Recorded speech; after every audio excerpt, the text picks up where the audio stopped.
नमस्कार, बोलता हिमाचल देख रहे आप और मैं हूँ राम भारद्वाज। आज है 30 अगस्त 2024 और हिमाचल प्रदेश से जुड़ी हुई आज की बड़ी खबरों की जानकारी हम आपके लिए लेकर आए हैं। लास्ट तक आप इस वीडियो को देखिएगा। वीडियो अच्छी लगी वीडियो को लाइक कर दीजिएगा और हमारे चैनल बोलता हिमाचल को आप सब्सक्राइब जरूर करें। पेश है आज की सबसे बड़ी खबरें। मुख्यमंत्री सुक्खू सहित मंत्री और सीपीएस नहीं लेंगे 2 महीने का वेतन और भत्ते, सदन में किया ऐलान।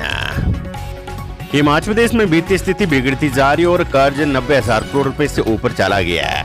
ऐसे में मुख्यमंत्री सुखविंदर सिंह सुक्खू ने प्रदेश की बिगड़ती आर्थिक स्थिति में सुधार करने के लिए कड़े फैसले लेने की बात कही है और उन्होंने खुद मंत्री और मुख्य संसदीय सचिवों के साथ अगले 2 महीनों तक अपने वेतन और भत्ते नहीं लेने का फैसला किया है। साथ ही उन्होंने विधानसभा के अन्य विधायकों से स्वेच्छा से अपने वेतन और भत्ते छोड़कर राज्य के इस संकट में मदद करने का आग्रह किया है।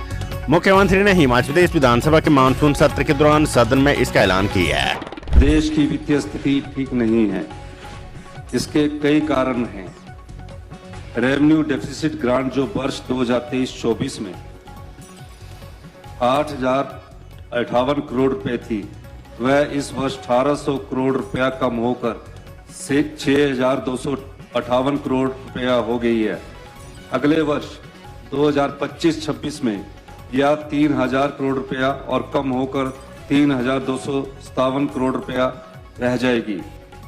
पीडीएनए की लगभग 9,042 करोड़ रुपए की राशि में से केंद्र सरकार से अभी तक कोई भी राशि प्राप्त नहीं हुई है। एनपीएस कंट्रीब्यूशन के लगभग 9200 करोड़ रुपया पीएफआरडीए से प्राप्त नहीं हुए हैं, जिसका हम केंद्र सरकार से कई बार अनुरोध कर चुके हैं। जीएसटी कंपनसेशन जून 2022 के बाद मिलना बंद हो गया है, जिससे प्रतिवर्ष लगभग 2,500 से लेकर 3,000 करोड़ रुपए की आय कम हो गई है। ओपीएस बहाल करने के कारण हमारी बोरिंग भी लगभग 2,000 करोड़ रुपए से कम कर दी गई है। इन परिस्थितियों से पार पाना आसान नहीं है। हमने प्रदेश सरकार की आय बढ़ाने और अनप्रोडक्टिविटी एक्सपेंडिचर कम करने का प्रयास किया है। इन प्रयासों के परिणाम आने में समय लगेगा। मैं इस सम्मानीय सदन को अवगत करवाना चाहूंगा कि प्रदेश की भीषण वित्तीय परिस्थितियों के दृष्टिगत मैं अपने मंत्रिमंडल के सदस्यों एवं मुख्य संसदीय सचिवों सहित अपने वेतन और भत्ते 2 माह तक विलंबित करता हूं। इसके अतिरिक्त मैं सभी माननीय सदस्यों से भी अपने वेतन एवं भत्ते स्वेच्छा से विलंबित करने का आग्रह करता हूं। धन्यवाद। सरकारें आती है, सरकारें जाती है। आज हम मुख्यमंत्री है, कल कोई और मुख्यमंत्री है, लेकिन प्रदेश की आर्थिक को अगर इस दशा पर छोड़ देंगे तो भविष्य की जो युवा पीढ़ी है उनको रोजगार कहां से पैदा होगा, नई योजनाओं पर कहां से धन आएगा, शिक्षा का स्तर जो कि गुणात्मक शिक्षा के स्तर पर हम 18वें स्थान पर पहुंच चुके हैं, उसमें कैसे सुधार आएगा। हेल्थ सेक्टर में हम निचले स्तर पर पहुंच चुके हैं, उसमें कैसे सुधार आएगा। हमारी सरकार इस सभी दृष्टिकोण से कार्य कर रही है। राजस्व में किस प्रकार से हमने आगे बढ़ना है, हॉर्टिकल्चर में किस प्रकार से आगे बढ़ना है, एग्रीकल्चर में किस प्रकार से आगे बढ़ना है, समाज के सभी वर्गों का कैसे ख्याल रखना है और समाज के अंतिम व्यक्ति तक हमारी सरकार जो सरकारी धन है उसको कैसे पहुंचाएगी, इस दृष्टि से हमारी सरकार कार्य कर रही है। अब खांसी सिर्फ खरीद पर देना होगा मोबाइल नंबर, स्वास्थ्य विभाग ने दवा विक्रेताओं को जारी किए निर्देश है। अगर आप दवा विक्रेता की दुकान में खांसी की सिर्फ खरीदते हैं तो आपको अपना मोबाइल नंबर भी देना होगा। इसके लिए स्वास्थ्य विभाग ने दवा विक्रेताओं को निर्देश जारी कर दिए है। सिर्फ खरीदने वाले का डाटा विक्रेता स्वास्थ्य विभाग को देंगे। इसके बाद महकमे की टीम सिर्फ खरीदने वाले व्यक्ति को कॉल करेगा। कॉल कर व्यक्ति से पूछा जाएगा कि खांसी कब से है। इसके साथ ही दूसरी जानकारी भी ली जाएगी। महकमे की टीम संदेह होने पर व्यक्ति के बलगम की जांच भी करवाएगी। सीएम सुक्खू बोले नहीं बेचेंगे अटल आदर्श विद्यालय, ना ही बदला जाएगा नाम। मुख्यमंत्री सुखविंदर सिंह सुक्खू ने कहा है कि अटल आदर्श विद्यालय नहीं बेचे जाएंगे, न ही योजना का नाम बदला जाएगा। पूर्व प्रधानमंत्री अटल बिहारी वाजपेयी के नाम से 3 स्कूलों का निर्माण हो रहा है। पर्याप्त बजट होने पर अन्य पर भी काम किया जाएगा। कांग्रेस सरकार ने पूर्व प्रधानमंत्री राजीव गांधी के नाम से डे बोर्डिंग स्कूल खोलने का फैसला किया है। इन स्कूलों में भी आधुनिक सुविधाएं दी जाएगी।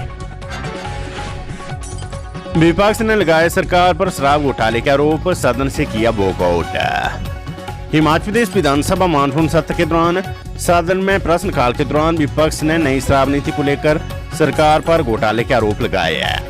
विपक्ष के विधायक रणधीर शर्मा ने सदन में प्रश्नकाल के दौरान मुद्दा उठाया और कहा कि सरकार ने शराब के ठेके को अपने लोगों को आवंटित किया और इसमें बड़ा घोटाला हुआ है।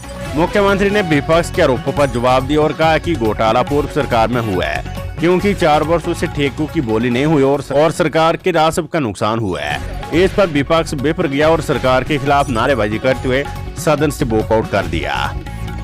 रणधीर शर्मा ने कहा कि शराब के ठेकों की नीलामी के दौरान सरकार को 100 करोड़ रुपए से ज्यादा का नुकसान हुआ, लेकिन सरकार गुमराह कर रही है और झूठा आंकड़ा पेश कर रही है। नालागढ़ में बन रहे 1 मेगावाट ग्रीन हाइड्रोजन संयंत्र के निर्माण में तेजी लाए विभाग, सीएम सुक्खू के निर्देश। मुख्यमंत्री सुखविंदर सिंह सुक्खू ने जिला सोलन के नालागढ़ में निर्माणाधीन ग्रीन हाइड्रोजन संयंत्र के निर्माण में तेजी लाने के निर्देश जारी किए हैं। ये निर्देश मुख्यमंत्री सुखविंदर सिंह सुक्खू ने वीरवार को ऊर्जा विभाग के वरिष्ठ अधिकारियों के साथ ग्रीन हाइड्रोजन संयंत्र की प्रगति की समीक्षा बैठक की अध्यक्षता करते हुए दी है। उन्होंने अधिकारियों को निर्माण प्रक्रिया में तेजी लाने के निर्देश दिए हैं। उन्होंने कहा कि परियोजना के लिए निविदा शीघ्र आवंटित की जाए और वर्ष 2025 के अंत तक प्लांट के निर्माण कार्य को पूरा करने का समय निर्धारित किया जाए। पेट्रोल, डीजल और बिजली से चलने वाले कटरों के लिए लाइसेंस होंगे अनिवार्य, तैयार होगी नीति, सीएम सुक्खू। हिमाचल प्रदेश में अवैध कटान को रोकने के लिए सरकार पेट्रोल, डीजल व बिजली से चलने वाले कटरों की खरीद के लिए लाइसेंस अनिवार्य किया जाएगा। इसके लिए लाइसेंस बनाने पर नीति तैयार होगी। इसके अलावा जंगलों में हरित आवरण को बढ़ावा देने के लिए सरकार महिला मंडलों को पेड़ लगाने व उनके संरक्षण के लिए जंगलों के हिस्से को देगी। ये बात मुख्यमंत्री सुक्खू ने वीरवार को विधानसभा में गैर सरकारी सदस्य कार्य दिवस पर विधायक डॉक्टर जनकराज और सुखराम चौधरी द्वारा जलवायु परिवर्तन पर नीति बनाने के संदर्भ में लाए गए संकल्प के जवाब में कही है।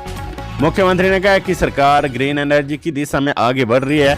एक कंपनी ₹9 प्रति यूनिट की दर से ग्रीन एनर्जी खरीदने को तैयार है और इसको लेकर उनसे बात चल रही है। सीएम सुक्खू बोले, शिमला से कुछ विभागों को दूसरे जिलों में शिफ्ट करने का विचार है। मुख्यमंत्री सुखविंदर सिंह सुक्खू ने कहा कि राजधानी शिमला में कार्यालयों का भार कम करने के लिए कुछ विभागों को शिफ्ट करने पर विचार चल रहा है। जिला मुख्यालयों में कई सरकारी कार्यालय खाली है। गुरुवार को प्रश्नकाल के दौरान कांग्रेस विधायक संजय रत्त ने सरकारी कर्मियों के लिए आवास की कमी का मामला उठाया। उन्होंने कहा कि मंत्री के आवास में अफसर और अफसरों के आवास में न्यायिक अधिकारी रह रही है।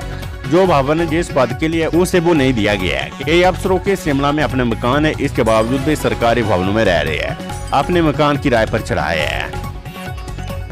नशे के खिलाफ प्रदेश सरकार जीरो टॉलरेंस की नीति के तहत काम कर रही है। नशे के व्यापार में शामिल अपराधियों पर कड़ी कार्यवाही के लिए एनडीपीएस अधिनियम 1985 के प्रावधानों को और अधिक सख्त बनाने के लिए केंद्र सरकार से अनुरोध किया है। खबर एचपी से गेस्ट फैकल्टी नियुक्ति के लिए साक्षात्कार 6 सितंबर को। हिमाचल प्रदेश विश्वविद्यालय के डिफेंस एंड स्ट्रेटेजिक स्टडीज विभाग में असिस्टेंट प्रोफेसर के एक पद पर गेस्ट फैकल्टी नियुक्त करने के लिए साक्षात्कार आयोजित करने का निर्णय लिया है। साक्षात्कार 6 सितंबर को होगा। इच्छुक पात्र उम्मीदवार अपने साथ सभी जरूरी दस्तावेज साथ लाकर साक्षात्कार प्रक्रिया में शामिल हो सकते हैं। इसको लेकर विभाग ने सूचना जारी कर दी है। 5000 करोड़ रुपए के प्रोजेक्ट केंद्र के पास पेंडिंग, मुकेश अग्निहोत्री।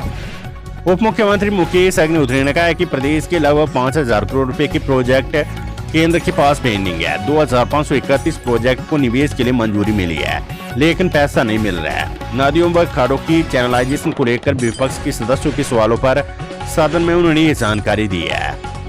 मुकेश अग्निहोत्री ने कहा है कि ब्यास के तटीकरण के लिए 3000 करोड़ रुपए का प्रस्ताव बनाया जा रहा है। केंद्र सरकार को पहले भी ये प्रस्ताव भेजा गया था, लेकिन उन्होंने इस साल हुए नुकसान को भी इसमें शामिल करते हुए नया प्रोजेक्ट भेजने को कहा है, जिस पर काम जारी है।